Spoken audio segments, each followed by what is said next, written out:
de cambio recorren América Latina. Un nuevo impulso a la izquierda ha llegado a nuestra región de la mano del presidente, ahora ya presidente Gustavo Petro, y la vicepresidenta Francia Márquez allá en Colombia, un país que prácticamente nunca había sido gobernado por la izquierda y que, bueno, pues ahora presenta una propuesta ideológica progresista. Este domingo pasado, Gustavo Petro tomó protesta como presidente de Colombia en un acto lleno de simbolismos y esperanza. Tuve la oportunidad de estar ahí y, bueno, de documentar el clima de alegría que se vivió en esa jornada histórica. ¿Qué significa para América Latina la victoria de Petro y Francia Márquez?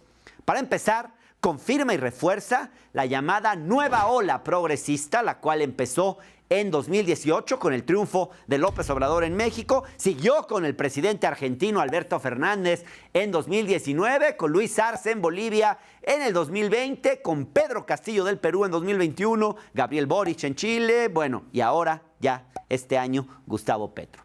Además, en octubre podríamos presenciar también el regreso de Luis Ignacio Lula da Silva a la presidencia de Brasil, con lo que tendríamos ya un mapa latinoamericano pues claramente inclinado hacia la izquierda. Solo para darnos una idea, con la victoria de Gustavo Petro en Colombia, más del 53% de la población latinoamericana ya estaría siendo gobernada por líderes que se identifican con la izquierda.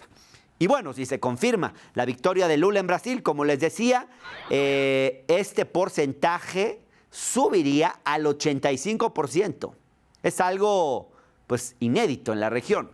Recordemos que la primera ola progresista de principios de la década de los 2000 estuvo liderada principalmente por Néstor Kirchner en Argentina, Hugo Chávez en Venezuela, Rafael Correa en Ecuador, Evo Morales en Bolivia y José Mújica en Uruguay. Pero llegaron a haber simultáneamente unos 10 gobiernos de izquierda en la región. A diferencia de este primer ciclo progresista, de esta primera ola rosa, como algunos le llaman, donde tocó una bonanza económica muy fuerte, pues sobre todo por las materias primas, el boom de las commodities en las economías asiáticas, en esta segunda ola hay un contexto económico más complicado, adverso quizás. Hubo una pandemia, estamos en un ciclo inflacionario global y en general ante una recesión internacional, lo cual dificulta las tareas de redistribución de la riqueza y de combate a la pobreza. Pero también hay que decir que estos gobiernos tienen algunas peculiaridades que no estaban tan presentes en la ola rosa anterior. Hay más sensibilidad frente a temas como el feminismo, el ambientalismo, el reconocimiento a los pueblos indígenas, aunque en diferente grado, claro, dependiendo de cada gobierno. Lo cierto, digamos que es muy pronto para ahorita hacer un balance de lo que ha dejado esta nueva ola de gobiernos latinoamericanos. ¿Cuál ha sido la postura de México con estos nuevos gobiernos progresistas? Seguro recordarán que López Obrador ha declarado en múltiples ocasiones que la mejor política exterior es la política interior. Y bueno, cuando comenzó el sexenio parecía que esa sería la directriz. No había mucho interés en América Latina, hay que decirlo. Sin embargo, poco a poco, el México de la 4T ha ido adquiriendo más protagonismo en el terreno internacional y ha buscado ejercer un mayor liderazgo en América Latina. El punto de inflexión quizás empezó en 2019, cuando se rescató a Evo Morales del golpe de Estado que sufrió en su país. Después de este episodio, México, si ustedes se fijan, ha venido tomando cada vez más liderazgo en la región. Por ejemplo, López Obrador se acercó a Alberto Fernández, intercedió para negociar la deuda de Argentina, trabajaron juntos Alberto y López Obrador para conseguir vacunas durante la pandemia, particularmente durante 2020. Ese mismo año México asumió, recordarán ustedes, la presidencia de la CELAC, la Comunidad de Estados Latinoamericanos y Caribeños, y reactivó ese organismo que estaba pues un poco muerto. La mediación de México también entre la oposición venezolana y el gobierno de ese país en 2021 fue otro episodio relevante de presencia en América Latina. La gira por Centroamérica, la gira que tuvo el presidente López Obrador por Centroamérica y el Caribe, y la reciente decisión de no asistir a la Cumbre de las Américas que tuvo lugar allá en Estados Unidos si no iban todos los países. Todo esto ha sido una muestra, digamos, del regreso de México como hermano mayor en América Latina y sin duda sin duda, el liderazgo de Marcelo Ebrard al frente de la Secretaría de Relaciones Exteriores ha sido otro punto fundamental para que México vuelva a mirar al sur. Ojalá se mantenga esto y el diálogo entre las izquierdas latinoamericanas se fortalezca para tener, digamos, pues una región más unida, más integrada y pues poder salir juntos adelante. De todo esto hablaremos hoy en este programa. Les mostraremos una interesante conversación que tuve con el canciller Marcelo Ebrard, a quien me encontré allá en Colombia el domingo pasado y con quien conversamos sobre temas de América Latina. Y bueno, también un poquito sobre política local. Les mostraremos también nuestra cobertura de la toma de protesta de Gustavo Petro y algunas entrevistas que hicimos a varios miembros del Grupo de Puebla, incluido el siempre atinado Juan Carlos Monedero. No se pierdan esto.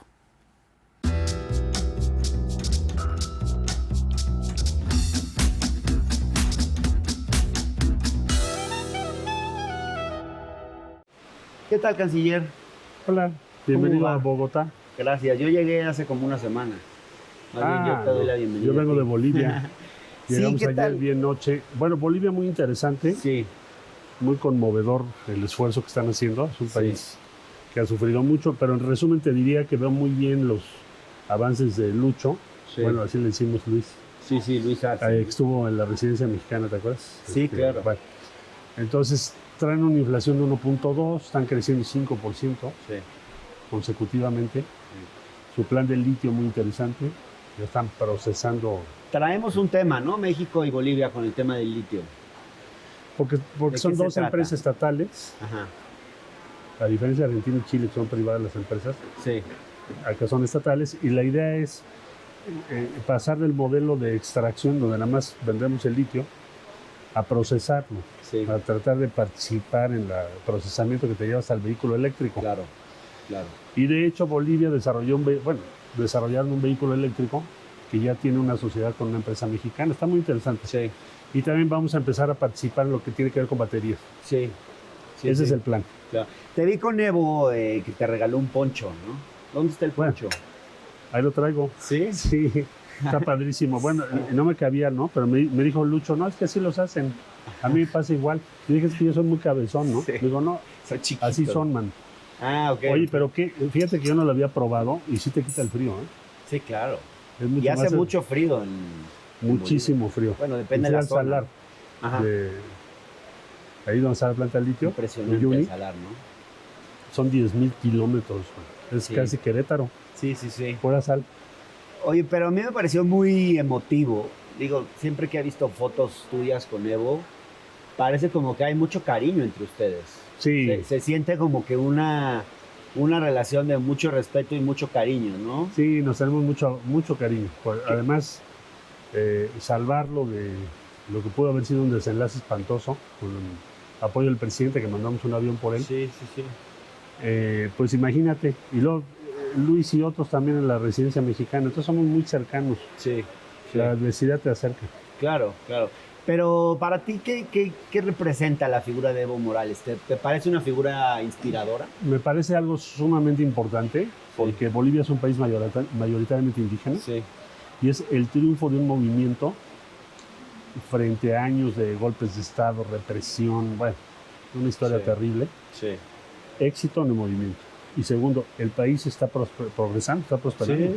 Sí. Entonces me da un gusto enorme, Sí, claro. porque no es solo tener la razón moral, sino también tener la capacidad de llevarlo a cabo. Sí.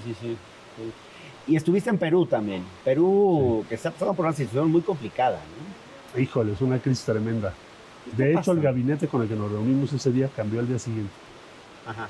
Pues yo creo que en Perú tienes primordialmente un sistema político con un diseño que facilita mucha inestabilidad por lo que se puede ver en los últimos años, ¿no? Sí, Es Sí. crónico.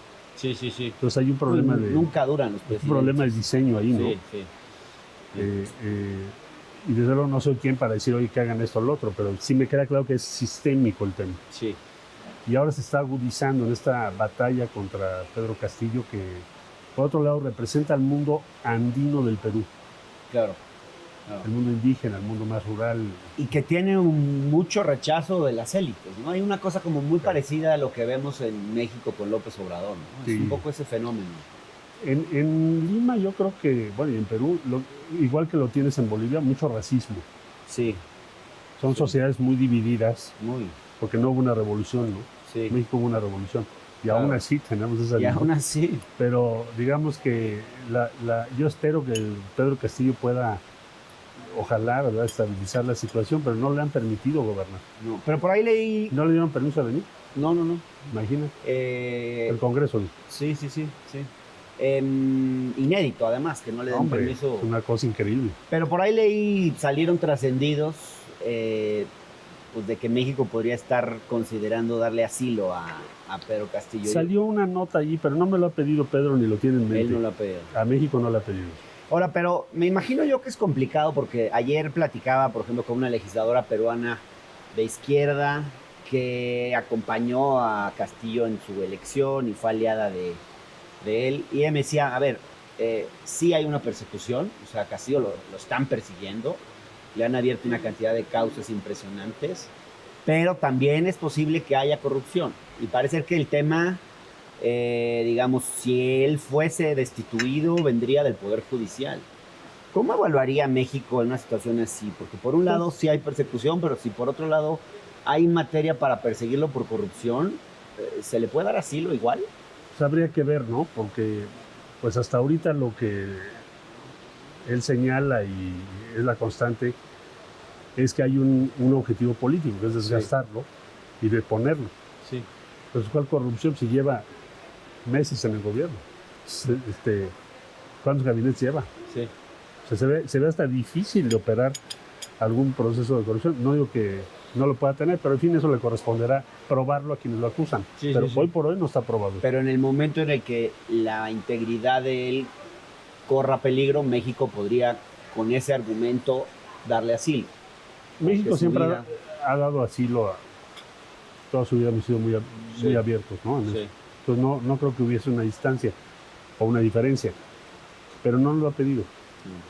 Ahora hay algo, canciller, que yo estoy viendo, que tengo la impresión de que este gobierno ha ido a partir, me parece que de lo de Evo, no sé cuál sea exactamente el punto de inflexión, pero yo sí veo una actitud de mucha más cercanía y presencia hacia América Latina que no estaba ahí desde el principio. O sea, López Obrador, un presidente que todo el tiempo repetía esto de la mejor política exterior es una buena política interior, y yo no sé en qué momento el presidente se empezó a involucrar mucho más en temas internacionales, pero específicamente en América Latina. ¿Qué pasó ahí? Pues yo creo que desde el 19 él ya traía una idea sobre eso, y recordarás la reunión que hubo sobre Venezuela. Sí, claro. En Montevideo. Entonces la posición mexicana respecto a Venezuela, en contra del Grupo de Lima y estas ideas golpistas. Sí. Desde ahí empezó, luego viene la CELAC. O sea, ha sido una constante. Lo que pasa es que lo de Bolivia pues, adquirió una dimensión impredecible, ¿no? Claro. Tenías que participar, impedir que pasara una desgracia mayor. Y de ahí en adelante, lo mismo con Cuba.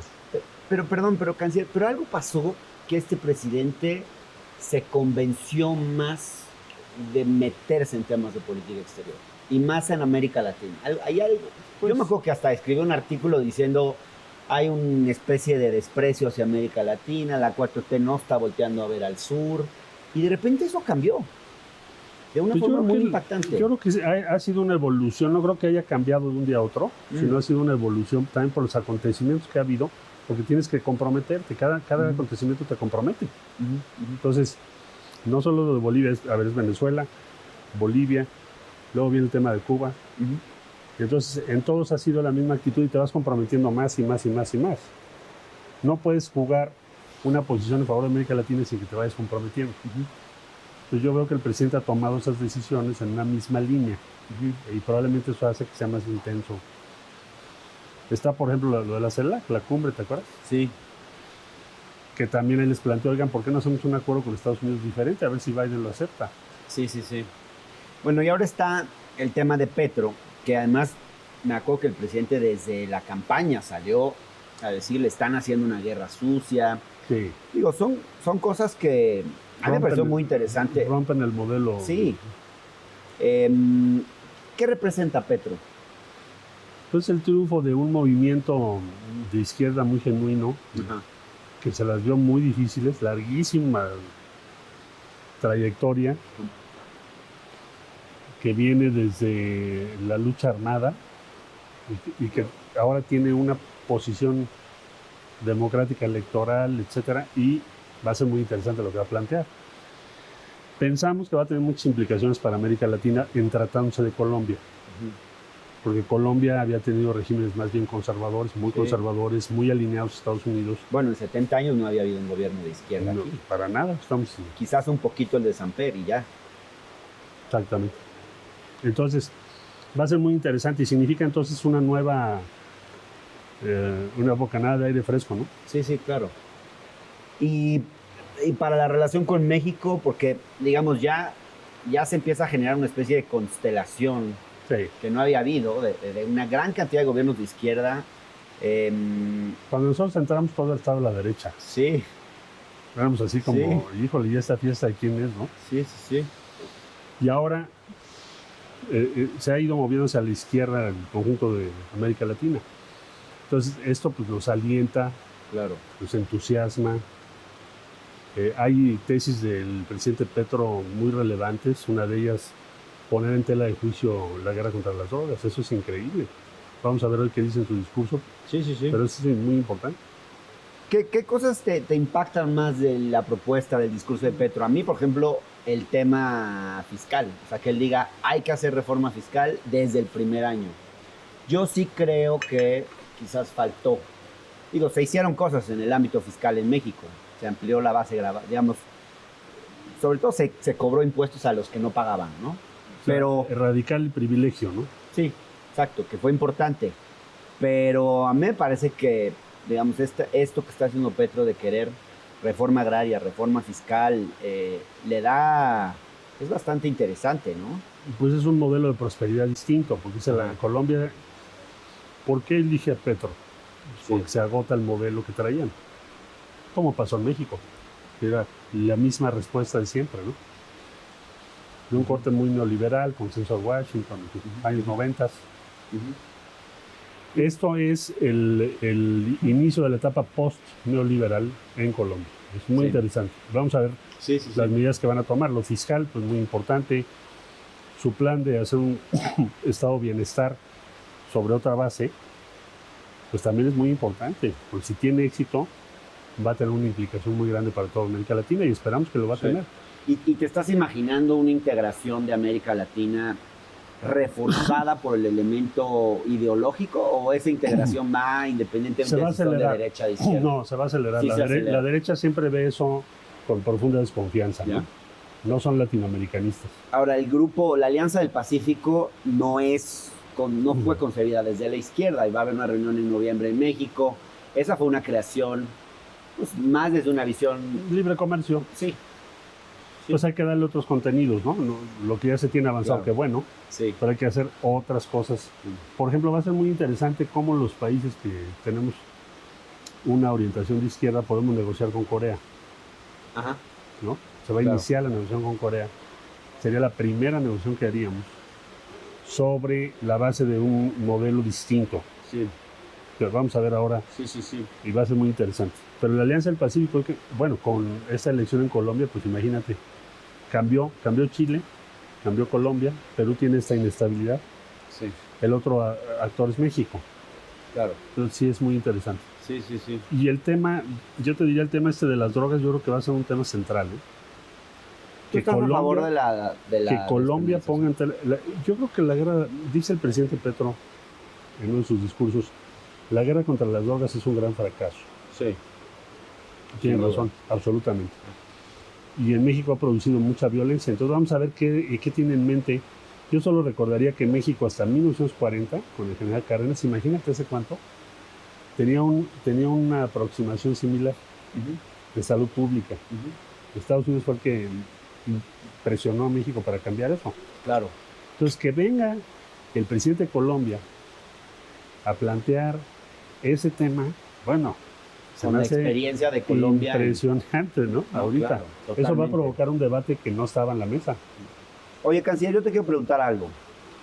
Hay gente que que no te percibe a ti como un hombre de izquierda, que te ve como un hombre de centro con causas progresistas? Pues, ¿Tú eres alguien de izquierda? Siempre las definiciones yo creo que pueden ser muy ventajosas. Yo he oído a varios que dicen eso y confunden la ideología política o tu forma de actuar políticamente con las carnets. Ajá. Entonces, a ver, ¿qué es la izquierda entonces? Claro, mucha gente eso no le interesa tanto, no le importa. ¿No? ¿Qué es la izquierda? Pues las cosas que hemos trabajado, las causas que hemos defendido. Ajá. Y cómo te has jugado tu futuro y tu presencia política. Uh-huh. En este caso yo en la causa con Andrés porque estoy con él. Sí. Bueno, Andrés Manuel tiene a mucha gente de izquierda, de centro, de derecha. Yo pude no haberlo hecho. No, claro. Yo decliné en 2000. Sí. No, pero dejando fuera a Andrés Manuel López Obrador. No, mi forma de pensar es que de izquierda, tenemos que crear un estado de bienestar. Sí. Creo firmemente en la igualdad. Sí. Siempre lo he defendido. Tanto la igualdad de género, sustantiva. Igualdad de géneros, igualdad en todos los sentidos. Sí. Y creo firmemente en las libertades y dignidad de la persona. Sí. Entonces, en esencia, ¿qué quieres crear? Un estado de bienestar. ¿Se puede? Pues imagínate. Yo decía el otro día, a ver, Pemex lo endrogaron $30,000 millones en 3 años. 4. Sí. Tienes 13 millones de menores de edad en pobreza extrema en México. Con esos $30,000 millones los habríamos sacado de ahí. Sí. O sea, imagínate lo que puedes hacer desde el Estado. Pero, digamos, hay cosas de la izquierda tradicional con las que tú preferirías tomar distancia. Yo lo que no comparto es la línea estar en contra de las empresas. Ajá. No lo comparto. Por ejemplo, ayer fui a Bolivia. Fui a ver a estos muchachos que hicieron el cochito eléctrico. Sí. Y su socio en México es otro cuate de 40 años que está haciendo motores eléctricos y autobuses. Pues, yo no voy a estar en contra de ellos, al contrario. Entonces, ¿tú eres más socialdemócrata? Pues no sé si sea la etiqueta. Yo lo que te diría es, yo pensaría que necesitaríamos hacer muchísimo desde el Estado para reducir la desigualdad en México. Ajá. Y si quitas los privilegios y concesiones especiales, respaldar las actividades del sector privado. Y acabo de reunir en la Secretaría, por ejemplo, a las startups de México. Sí. Tenemos 9 unicornios. Ahora vamos a tener el 10º. El 10º unicornio lo dirige una mujer. Todos ellos nunca le han pedido nada al gobierno. Nada. Y valen ahorita, por darte una cifra, 3-4 billones de pesos. Sí. De dólares. Pues sí. Entonces, 3-4 mil millones de dólares. Entonces, yo creo que el eje de la diferencia del tema en dónde estaría. Yo pienso que ese tipo de esfuerzos como el que te acabo de decir hay que apoyar. Sí. Ahora, un segundo gobierno de la 4T, ¿dónde debería poner los énfasis? ¿Cuáles han sido, en tu opinión, los temas descuidados? Yo creo que tendríamos que consolidar el sistema de salud universal que quiere el presidente. Ajá. Es un reto mayúsculo. ¿Que no ha cuajado? No, es que te toma tiempo. Ya. Ningún país lo puede hacer en 3 años. Okay. Yo creo que ese sí te va a llevar tal vez unos 8 años en consolidarlo, ¿no? En educación necesitamos elevar el nivel lo más que podamos de educación media superior y superior de México. Sí. Estamos un poco rezagados, o mucho. Pero y la 4T yo creo que no le ha puesto tanta atención. Quizás porque no se puede meter uno en todos los temas. Yo creo que no puedes hacer todo al mismo tiempo, pero sí invirtió el presidente, y lo hizo bien, en quienes están estudiando. Ajá, garantizar que estén ahí. Sí. Yo creo que es un gran apoyo. Sí. Lo veo bien. Sí. Hay que consolidar el funcionamiento de las inversiones que ya se hicieron, del Tren Maya. Lo del litio estamos empezando, necesitamos consolidar eso. Es toda la electromovilidad. Y en fin, habrá una serie de iniciativas que tienes que hacer que se consoliden en los próximos años. ¿Dónde de plano harías algo diferente? Así que dices, no, esto yo no lo haría así, habría que ir por otro lado. Yo creo que necesitamos revisar el modelo de las fiscalías autónomas. ¿Qué resultados han tenido? Eso no es atribuible pues apenas llevan unos cuantos años. Sí. Podríamos incorporar tecnología nueva, que todavía ahorita no se tiene. Andrés, por ejemplo, fue el primero que usó cámaras para seguridad, ¿te acuerdas? Sí. Pusimos 150 y luego cuando yo fui jefe de gobierno hicimos 8,000 y nos ayudó. Tenía razón. Entonces hay muchos elementos de tecnología para seguridad que podríamos poner en juego, que están en formación ahorita. O sea, tú puedes tener sistemas de drones, por ejemplo, para controlar todo tipo de movimientos que antes no teníamos. Tienes una serie de identificaciones nuevas que puedes utilizar para mejorar la seguridad. Entonces, en resumen, la inmensa tarea de frenar la inseguridad de México ahora hay que consolidarla en la siguiente administración. Sí o sí. Claro. Porque es un tema central. Sabina Berman escribió un artículo en el Universal, no sé si lo leíste, sí. Hace un par de... Sí. Ella dice que las cenas VIP yo ni ceno. que tú eres como un hombre que se siente más cómodo entre las élites, que no se da baños de pueblo, que no sale a la calle, que no... ¿Es verdad eso? ¿Es una caricatura? ¿Cómo te sentiste ante ese...? Yo creo que es una posición de ella, pero no se compadece de la realidad. O sea, si así fuese, no estaría yo liderando encuestas ahorita. Ajá. Y menos en relaciones exteriores. Sí. ¿No? Entonces, desde luego que es muy importante estar en comunicación con la gente, en contacto con la gente. Y desde luego que también tienes que entender dónde está el mundo y para dónde va. Claro. Tienes que hacer las dos. No se puede hacer nada más una. Y con todo respeto, yo tampoco creo que mis otros competidores sean en ese sentido diferentes. Es decir, tienen que estar en los dos círculos. Y si no puedes pasar de uno al otro, pues no vas a poder gobernar el país. México es la economía número 15 del mundo. Sí. Necesitas ¿Cómo hablar. Tienes que hablar con Nueva York y tienes que poder ir a meter una colonia o una vecindad muy ruinosa. ¿Y al si lo mismo haces? tiempo. ¿Sí? Sí. Bueno, ¿Cuándo vamos? me tocó la reconstrucción del sismo. Sí. ¿Cómo no lo voy a hacer? ¿Te acuerdas? Bueno, Pero no te vemos tanto en eso. Quizás por tu puesto pues como porque estoy canciller, en ¿no? relaciones exteriores. Ni modo que me vaya a meter. Sí, no, claro. Oye, canciller, ha salido un pronunciamiento de gente cercana a ti pidiendo piso parejo. ¿Tú sientes que no está habiendo piso parejo? Yo lo que les pedí es lo siguiente, pues tienen, desde luego, están en todo el país, hay muchos diputados, en fin, alcaldes, en fin. Entonces les dije, a ver, sistematicen todo y preséntenselo a la dirigencia del partido para que se entienda de qué están hablando. Claro. Porque si no parece... Es lo que van a hacer. Sí. Les dijeron, llévenlo a la línea. No, pues no se trata de llevarlo a la línea ahorita. ¿Para qué? Imagínate.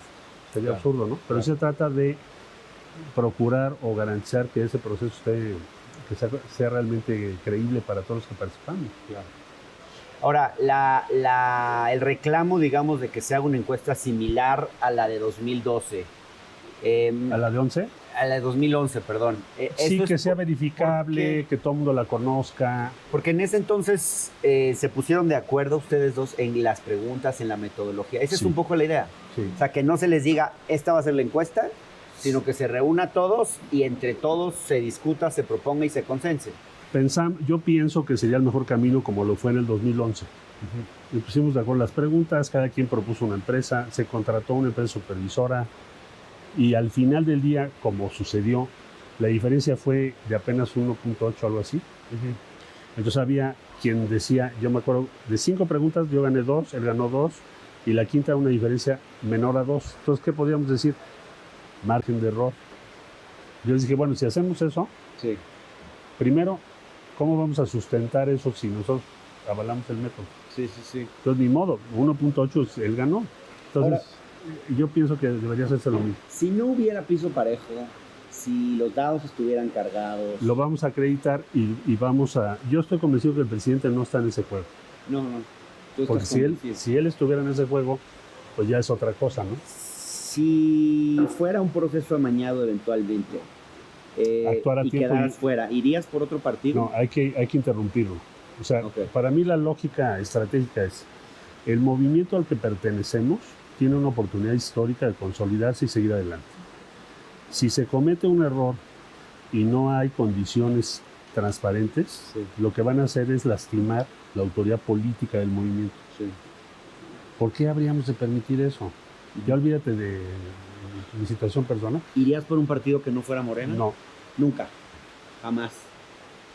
si no estamos al mejor postor. O sea, vas por Morena o no vas. Yo voy por Morena y estoy convencido que podemos realizar un proceso como debe ser. ¿Eso es un compromiso, digamos, de tu parte? Pues que no irías por esa otro es mi partido. posición política. Porque hay gente, hay gente que cree que eventualmente Pues porque la gente Monreal y que, a tú ver, irían por otro la partido. gente que quiere, eso te lo dicen los otros equipos, y te lo dicen ¿por qué? ¿Por qué te lo dicen? Porque quieren verme fuera de la competencia. Ajá. ¿Yo por qué me voy a salir de Morena? Pues yo soy parte del gobierno y del proyecto. Y además voy adelante, dame una razón sensata para que yo pensara esto. Bueno, Suicida. a diferencia de otros candidatos, de una candidata en particular, hay mucha gente que a ti te aprecia que no necesariamente es obradorista. Digamos, hay gente de otros partidos que votaría Fue por lo que ti, pasó en 2005. que eso es un fenómeno muy interesante. Sí, es lo que pasó en 2005. Es decir, yo gané con el apoyo de Andrés como jefe de gobierno, más o menos, si no mal recuerdo, con 44% Sí. alrededor. Y cuando salí del gobierno, los candidatos que promovimos ganaron con 64. Sí. Ganamos 20 puntos más. O sea, no tienes que escoger, puedes sumar. Claro. Bueno, canciller, te dejo porque vienes de una reunión con no sé qué sí. presidente y Ya- vas a ya me- otra con no sé qué otro presidente. Vengo de presidente de Costa Rica y ahorita vamos a ver otros Bueno, presidentes. oye, muchísimas gracias por darnos el Gracias. tiempo a la No, octava. a ustedes, ¿eh? Gracias. y mucha Saludos, suerte. bye. Los pasos de Hernán por Colombia. El domingo 7 de agosto fue un día histórico para Colombia. Las calles de Bogotá amanecieron llenas de júbilo para presenciar la llegada del primer gobierno de izquierda que ese país tiene en mucho tiempo. Desde muy temprano la gente ya estaba celebrando en muy diversas plazas de la ciudad, en las cuales se colocaron pantallas gigantes para que jóvenes y grandes pudieran seguir y disfrutar la toma de posesión de Gustavo Petro y su vicepresidenta Francia Márquez. Tuve la dicha y el honor de poder estar ahí y sentir el ánimo de la gente. Les traje este primer reportaje que ahora ustedes van a ver, de un momento que a mí en lo particular me resultó muy emocionante y muy conmovedor. ¿A que no saben a quién me acabo de encontrar aquí? Miren nada más, ¿lo conocen? En Bogotá, ¿Lo han visto en Colombia. algún lugar? ¿Qué haces aquí? Pues estamos viviendo un momento histórico. Estamos ahorita en la Quinta Bolívar, que fue donde el pueblo recuperó la espada de Bolívar, y hoy pues los excombatientes y los veteranos del M-19 y sus familiares pues están aquí celebrando. Pues vamos a platicar con ellos, ¿no? Por favor, va a ser A ver. apasionante. Vamos.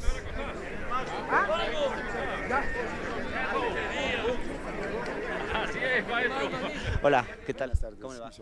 Oiga, a ver, cuénteme dónde estamos. Estamos en la Quinta de Bolívar, Ajá. un lugar emblemático Sí. y un lugar que hoy está de fiesta, porque acá se recuperó la espada de Bolívar y se desenvainó y se dejó la palabra empeñada hasta que el M-19 sí era parte de la transformación social. Oiga, ¿qué representa que estos dos personajes vayan a ser presidente y vicepresidenta de Colombia? La transformación del mundo, en un mundo que está llamado al conflicto, a la guerra. Salir un loco y una loca a decir que vamos a ser la potencia mundial de la vida, hombre, eso me hace a mí sentir más que colombiano, orgulloso de ser humano. Y a vivir sabroso, ¿no? Vivir sabroso, porque los nadies tenemos la posibilidad de vivir y de demostrar que somos soñadores y que bajo el sueño y sentipensante podemos lograr con el amor sincero y eficaz transformar la sociedad colombiana y la del mundo. Vamos a iniciar un ejemplo, es difícil, es duro, porque los enemigos de la vida son bastantes, pero nosotros desde el corazón vamos a construir con amor todo esto. Oiga, señor, digamos, ustedes son ex integrantes del M-19. No, seguimos siendo miembros Siguen de la siendo. nación. Nosotros Pa- nunca rompimos Para el la, movimiento. para la gente de México que no conoce la historia de Colombia, cuéntenos qué fue el M-19.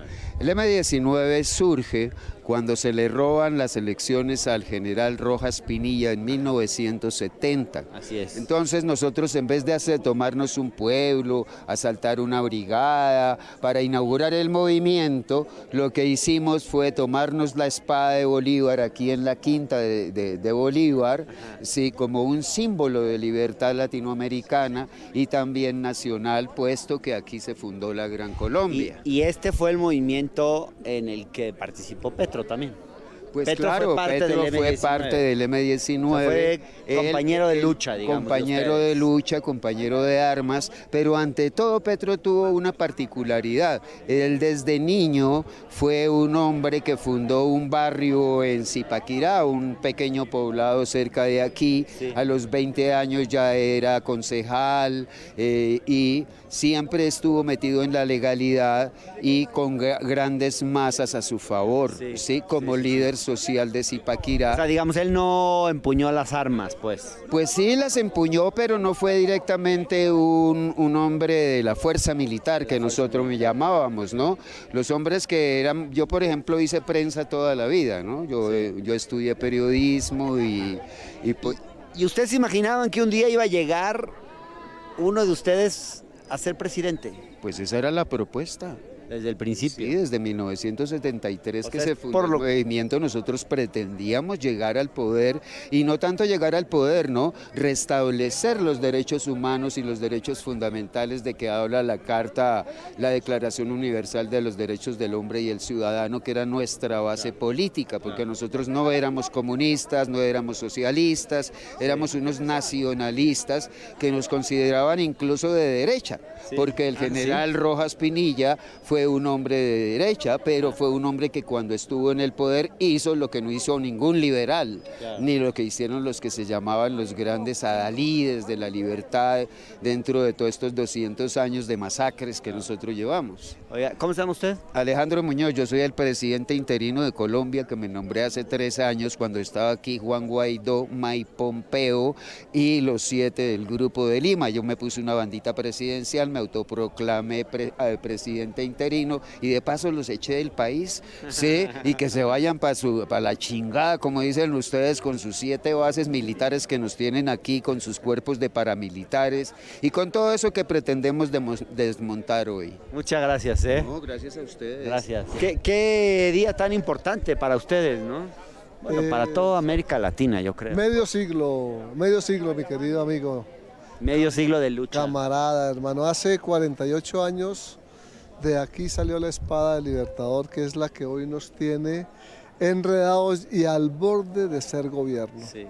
En el abismo de ser gobierno. Y hoy organizaron acá un sancocho. Platíquenos qué es un sancocho. El sancocho nacional el sancocho es una comida colombiana más o menos tradicional en todo Colombia, en toda la región, en todas las culturas. Es una sopa. Es una sopa que se cocina con diferentes ingredientes, con cebolla, yuca, papa, 3 tipos de carnes y tiene unos condimentos que son el sabor de la vida. Esa sopa hace 40 años Jaime Bateman la llevó al plano político, entonces dijo, para arreglar los problemas de Colombia, que son tantos a nivel político, social, económico, militar y de violencia, debemos es juntarnos todos y como en un sancocho solucionar el problema. Entonces el sancocho se vuelve una propuesta política que hoy se llama el sancocho nacional. Y hoy se juntaron ustedes y están haciendo un sancocho acá. Ese M19 se identificó una de sus propuestas políticas como el sancocho nacional. Entonces siempre que hay una junta, un encuentro, una reunión de gente del M19 con otras personas, con mucha juventud que le gusta la historia, hacemos un sancocho nacional. Y en la política hoy Petro va a desarrollar la propuesta del sancocho nacional, llamado el diálogo nacional en la construcción de la paz. En la propuesta de que todos los factores de la violencia en Colombia, en lo político, en lo social, en lo económico y el mundo internacional, la comunidad internacional, participen y participemos activamente en este sancocho que al juntarnos debe producir la paz.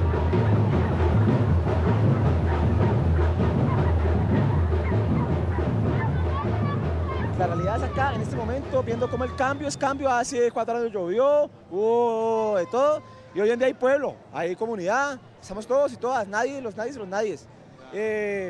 Para mí, un día maravilloso. es único. Gran triunfo, el cambio para Colombia. Francia, ¿qué significa? Es la mujer más importante en Colombia, y lo digo por mi cabello. Fue la única mujer que se presentó con este cabello afro. La mujer más importante con este cabello. ¿Qué significa ese cabello? Lo negro, la piel. Es un día de fiesta. Ajá, ¿por qué?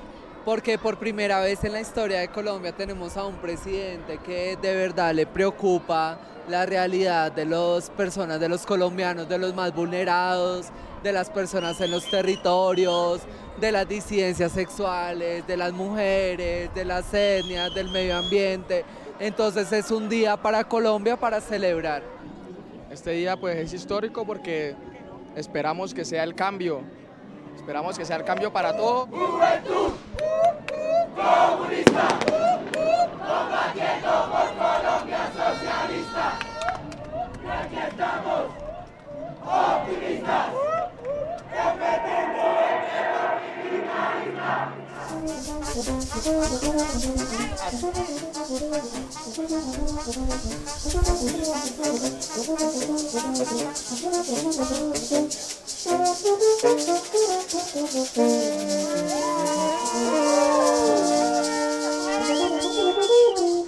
Paréntesis.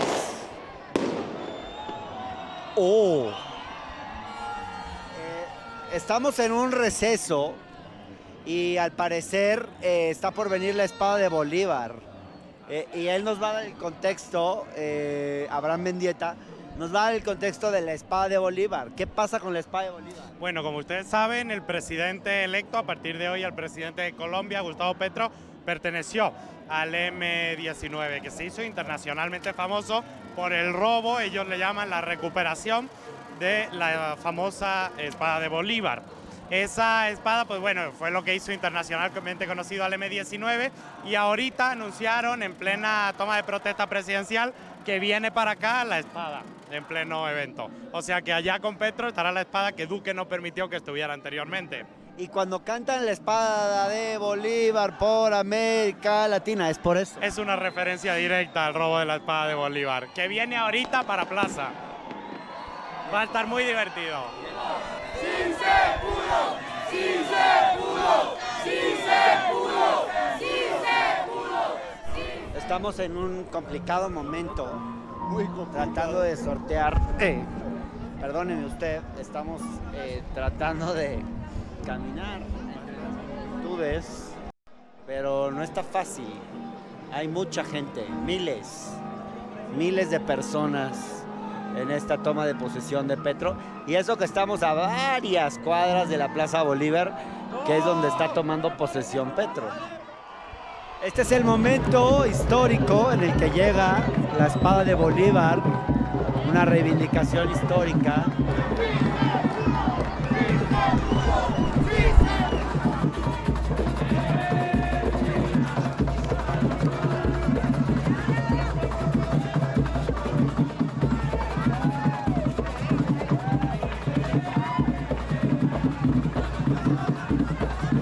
Oiga, ¿de qué va esto? ¿De qué va esto? Mi hermano, esto tiene leche, tiene queso, tiene huevo, mantequilla, morrocotones por las orillas. No crea que pajarilla, que se lo come también Shakira en Barranquilla. Y no le dio a Piqué porque se la vuelve a hacer otra vez. Esto, si no le gusta, no lo paga. En Santa Marta también lo come el Pío del Derrama. Hecho en aceite de bacalao, lo come también el Tigre Radamel Falcao. El Ruki, el morrocotón, Jaquín Croqui con titiribiti. Tiene leche, queso, huevo, mantequilla y morrocotones por las orillas, mi gente. Oiga, ¿y Petro qué come de esto también? No, Petro también lo vamos a poner porque él es el que va a permanecer. ¡Eso! ¡Bravo! Bueno, ahora dejamos un rato las calles y estamos en el Club Metropolitano. Estoy llegando. Hay una reunión aquí del Grupo de Puebla, que son el grupo que aglutina muchos líderes de izquierda progresistas en la región, y pues van a estar varios expresidentes y vamos a hablar con Samper y con algunos más, a ver a quién encontramos.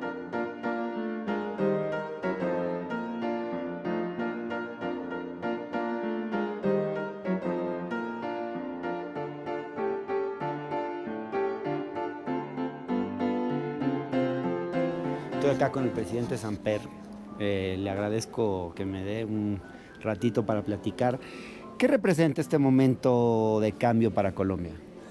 Pues es un cambio histórico, porque es el final de 20 años de una consolidación de una propuesta de derecha que representaba el presidente Uribe, sí.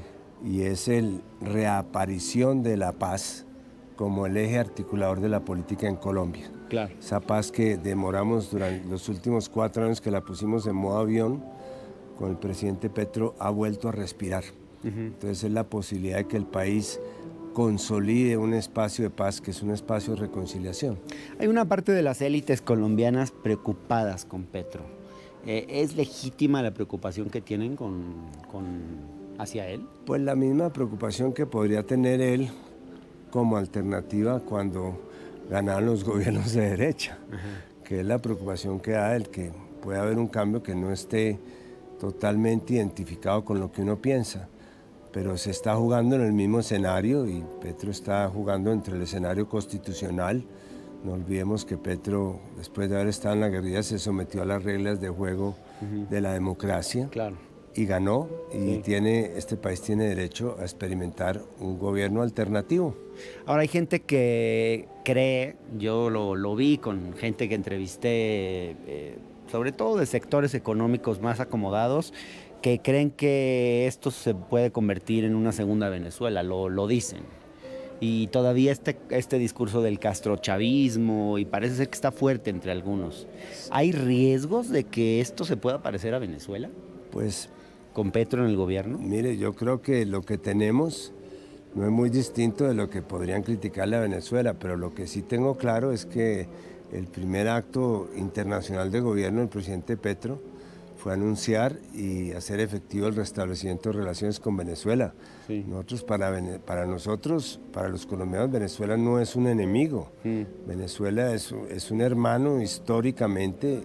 En Venezuela y Colombia, en la frontera, viven 4 millones de personas, entre colombianos y venezolanos, para los cuales estas diferencias o estas sutilezas de castrochavismo y todo les suenan simple y sencillamente a inventos de la derecha para descalificar las relaciones con un país que es un país con el cual no podemos no tener relaciones. Claro. Ustedes han hablado, vi que Petro se entrevistó con varios expresidentes. ¿Ustedes tuvieron comunicación? ¿Han conversado?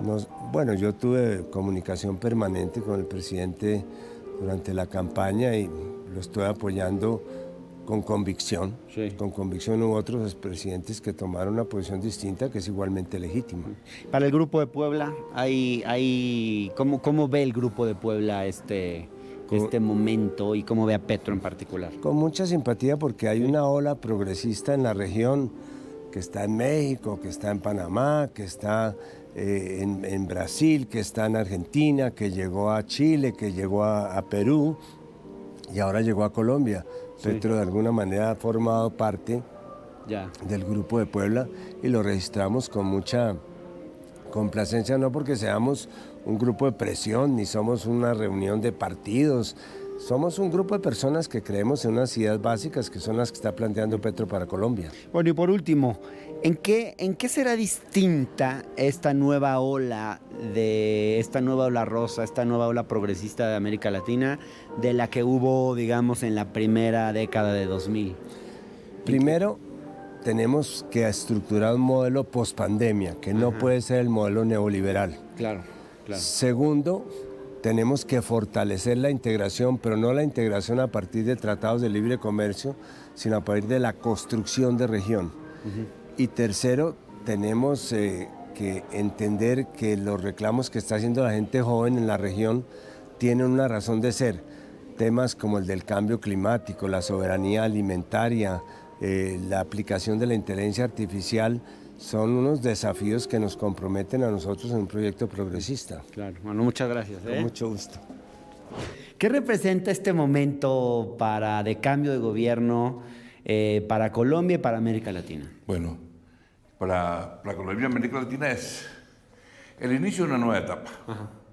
En estos casi 200 años de vida independiente, el bipartidismo ha sido muy fuerte en toda América Latina. Sí. Y hoy y ahora, por primera vez de la vida independiente de Colombia, un gobierno de izquierda. Marco Enríquez Ominami, ¿qué representa para el Grupo de Puebla la llegada de Petro al poder? La llegada de Petro al poder significa el triunfo en la Corea del Norte de la derecha, que es Colombia. ¿Por qué le llamas así? Porque creo que Colombia, junto a Israel, debe ser uno de los principales aliados de una política exterior de Estados Unidos que no ha sido constructiva en algunos momentos, que ha sido más bien conflictiva. Y Colombia ha sido también un gobierno, ha tenido gobiernos de derecha muy astutos. Muy poderosos, muy influyentes, sí, referencia en Chile, crearon la Alianza del Pacífico, entre otros, junto al señor Calderón. ¿Por qué les llamas astutos? Porque creo que un país que ellos gobernaron, que básicamente en los hechos son objetivamente una economía hiperdesigual, sumida en la pobreza, gobernada durante décadas por la derecha, casi 20 años de derecha. Creo que la llegada de Gustavo Petro es un símbolo de una esperanza de cambio, de un proyecto sustantivo. Él no es un aparecido, es alguien que ha luchado muchos años por este espacio. Y en términos de un grupo como el que tú, digamos, articulaste, que es el Grupo de Puebla, ¿qué representa que ahora haya tantos gobiernos progresistas en la región y que probablemente en octubre llegará Lula al poder? O sea, ya hay una fuerza ahí importante, ¿no? Que tú eres testigo privilegiado porque fuiste como periodista, pudiste cubrir el inicio de la fundación en la ciudad de Puebla. Sí. Ahí estábamos en el desierto más total. Sí. Y en estos 3 años han pasado cosas muy importantes. Las clases medias perdonaron a la izquierda, pareciera, nos devolvieron la confianza y hemos reconquistado gobiernos que son muy importantes en países difíciles. Te cuento que en México hay gente de ultraderecha preocupada por el Grupo de Puebla y por el Foro de Sao Paulo. Y hacen bien de preocuparse, porque es un grupo hiperactivo, ágil, riguroso. Entonces no es un grupo retórico, es un grupo de reflexión y de acción. Claro. Oye, pero bueno, ¿en qué dirías tú que es distinta esta suerte de segunda ola progresista en la región de lo que fue la anterior? Las cicatrices, hay aprendizajes, la disputa con la clase media, la institucionalización, la democracia como un elemento complejo, la integración son también aprendizajes. Creamos UNASUR, por ejemplo, y no fue suficiente, se desarmó en 2 minutos. Y la CELAC hay un gran acuerdo de fortalecerla. Creo que hay nuevos consensos y también esperamos que hay gobiernos de derecha que han demostrado tener mayor vocación democrática. Creo que hay un aprendizaje. Y a México yo lo veo mucho más volcado hacia América Latina y hacia esta cosa del progresismo, porque no empezó bien López Obrador. Yo creo que no empezó tan fuerte y ha ido el propio presidente López Obrador, el canciller Marcelo Ebrard, convenciéndose de este proyecto del giro a la izquierda en América Latina, de la integración con América Latina. No sé si tú coincidas. Es probable, es una posible interpretación. Al mismo tiempo también es cierto que México enfrenta desafíos que cuesta entender desde el sur. Claro. Ninguno de nosotros comparte frontera con Estados Unidos. Claro. Y en eso somos comprensivos y entendemos además. Pero efectivamente México jugó roles clave en rescatar a Evo Morales. Ha sido clave también como observador electoral. Clave en la CELAC, clave en la relación con Venezuela, clave en la relación con Cuba. Tal vez sea clave en Perú, con Castillo. Puede jugar otro rol clave, sí. Puede ser efectivamente que entremos en aguas muy turbulentas. Sí, yo creo que México tiene una diplomacia robusta y creo que el presidente Andrés Manuel López Obrador ha sido un hombre pro-sur. Gracias. ¿A ti? Mónica Valente es la directora del Foro de Sao Paulo. ¿Sabe que en México hay gente de la derecha muy temerosa del Foro de Sao Paulo? Y se imagina el Foro de Sao Paulo como una especie de grupo que se junta a conspirar y a decidir las políticas de izquierda en América Latina. Y hay mucha mala prensa del Foro de Sao Paulo en cierto sector de la derecha. ¿Por qué no aprovecha para explicarles qué hace realmente el Foro de Sao Paulo? Sí, muchísimas gracias por la oportunidad de explicar a todos que nos oyen qué es el Foro de São Paulo. El Foro de São Paulo es una articulación de partidos políticos progresistas y de izquierda que nació para crear alternativas al modelo neoliberal económico de que nos asolava en la década de 90. Y reúne partidos comunistas, sí, pero progresistas, socialistas, nacionalistas, en busca de alternativas ao neoliberalismo, a um modelo econômico de desenvolvimento, justiça social, soberania, integração regional da América Latina e do Caribe. Então, bueno, a direita tem muito medo de debater ideias, como a ideia da cooperação, da integração regional, da soberania de nossa região. Então, se utilizam de fake news contra o Foro de São Paulo. Sí. E como se nós fôssemos uma grande potência. Somos uma articulação de partidos políticos legales. Miren a quién me acabo de encontrar en Bogotá. Hola, saludos. ¿Qué te trae por aquí, Citlali? Pues fui invitada a la toma de protesta de Gustavo Petro y pues aquí estamos Oye, previo a ello. ¿cómo sientes a Petro? Pues imagínate con el reto, ¿no? O sea, con la expectativa primero de la primera, segunda vuelta de si se lograba, si no se lograba. Yo creo que hay una enorme expectativa acá en Colombia y bien, muy claro, muy definido en el reto que significa iniciar una transformación acá. Fíjate que a mí hay un par de cosas que me parecen interesantes de Petro.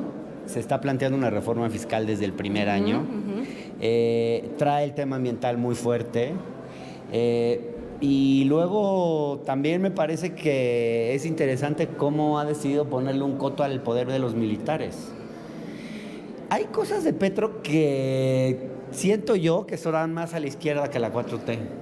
Yo creo que llega... ¿Crees que podríamos sacar algunas lecciones? No, yo creo que sin duda cada quien tiene su proceso de transformación. Sí, su cada país es contexto. diferente. O sea, y la cultura, más que la cultura, la élite a la que se enfrenta es distinta. Claro. Pienso yo que Colombia se va a enfrentar a lo que nos enfrentamos en México. Ajá. No es lo mismo ganar una elección que tomar el poder. Es Claro. decir, llegas a transformar, empiezas a gobernar y sigues disputando el poder contra quienes se sentían dueños del país, en este caso de Colombia. La apuesta no es menor, creo que plantea cosas muy definidas desde el proyecto de izquierda. Vamos a ver cómo se le complica, cómo le sale.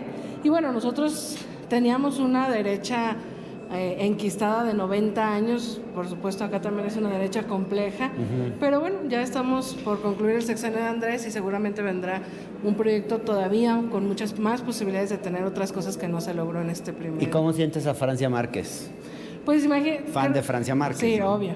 Sí, es un ícono, porque yo creo que, mira, creo que como llega más tarde en Colombia este proceso de cambio, llega arrastrando más luchas, ¿no? Sí. La lucha por las mujeres, contra el racismo, y Francia enarbola y simboliza que este cambio en Colombia sin duda va a venir acompañado de esas Chistoso que banderas. lo que trae un poco la izquierda en América Latina es una nueva élite, ¿no? O sea, gente que no había tenido acceso a posiciones de poder.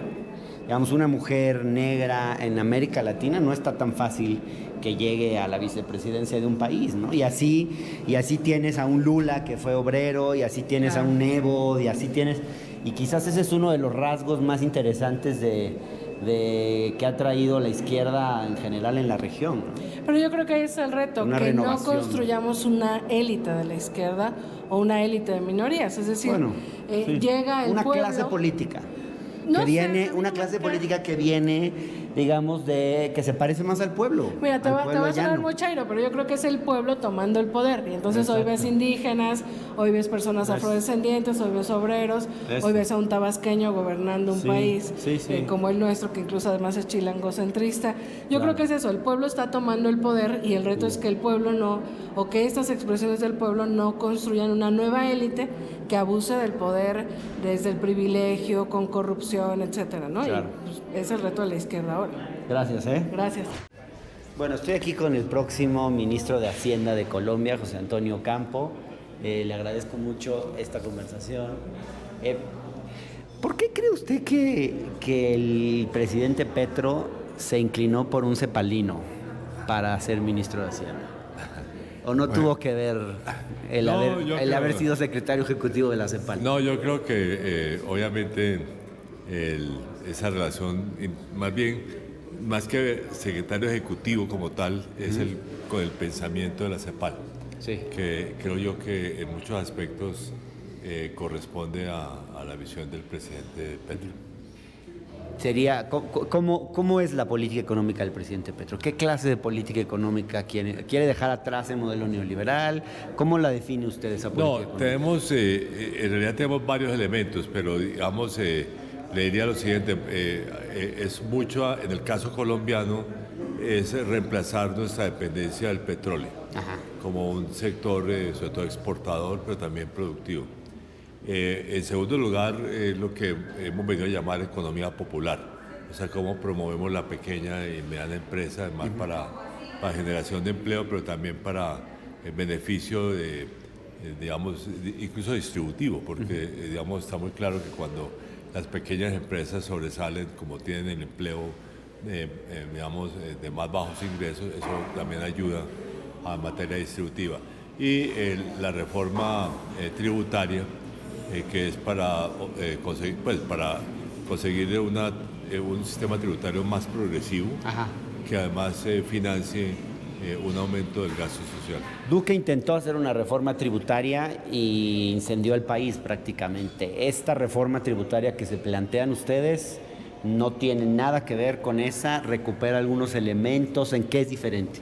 No, diría yo que es muy diferente porque el foco de más importante de la reforma es que paguen más impuestos las personas naturales que ganan más de 10 millones de pesos mensuales, que eso equivale más o menos al 1% de más altos ingresos de Colombia. Ahí está concentrada y la lucha contra la evasión, que es muy alta en Colombia. Es muy alta. No, en México muchos vemos eso con admiración, se lo confieso, porque nuestro presidente nunca quiso hacer una reforma fiscal. Y Petro, sin embargo, está diciendo que no solo hay que hacerla, sino que hay que hacerla desde el primer año, porque si no se hace después, si no se hace el primer año, después ya no se hace. Ahora, también el balance de fuerzas en el Congreso es muy complicado. ¿Cómo piensan hacer para que los partidos de la derecha apoyen una reforma así? No, muchos partidos de la derecha no apoyarán, pero hay partidos del centro que apoyarán por lo menos ciertos elementos de la reforma. Ciertos elementos. Entonces, pero la coalición del gobierno del Congreso es bastante fuerte. Es fuerte. Es fuerte, entonces creo que vamos a aprobar lo que precisamente se busca es que se apruebe rápido. Por último, en un país donde no hay tradición de gobernar, digamos, no hay tradición de izquierda en el gobierno, ¿usted ha sentido mucho temor por parte de las élites económicas frente a esto que se viene? ¿Usted ha tenido que trabajar para generar confianza en estos sectores? No, exactamente. Yo he estado en diálogo durante las 2 últimas semanas, asiduo con 200 sectores empresariales, y creo que están claramente, claramente en cuenta que ellos tienen que participar en una reforma y en un programa que además no les dé oportunidades. Y yo creo que hay elementos del programa que le dan oportunidades a muchos sectores empresariales. Ministro, gracias y mucha suerte. Gracias. Hasta luego. Bueno, y por nuestra parte es todo, aunque todavía queda mucho más por mostrarles de Colombia, este hermoso país donde estuve una semana antes de la toma de posesión de Gustavo Petro y Francia Márquez. Pude tomar el pulso de la gente, estuve en Bogotá y en Cali también, documentando un poco la historia previa a la llegada de Petro y Francia Márquez al poder. Esto viene pues, de una movilización muy amplia que tuvo lugar especialmente el año pasado en la ciudad de Cali, donde pues Francia Márquez, de donde es Francia Márquez y de donde surgió gran parte de la movilización que llevó al poder a estos personajes. Vamos a hablar sobre el cambio de gobierno y vamos a hablar más la próxima semana de cómo la gente está viviendo esto, tanto los fifís, que allá les llaman gomelos, como la gente de a pie. Y bueno, el resultado es de lo más interesante. Documentamos ampliamente la petrofobia también, van a ver ustedes. Entonces, no se pierdan la siguiente semana este recorrido que les vamos a ofrecer por la Colombia de Gustavo Petro y Francia Márquez. Mientras tanto, buenas noches y hasta la próxima.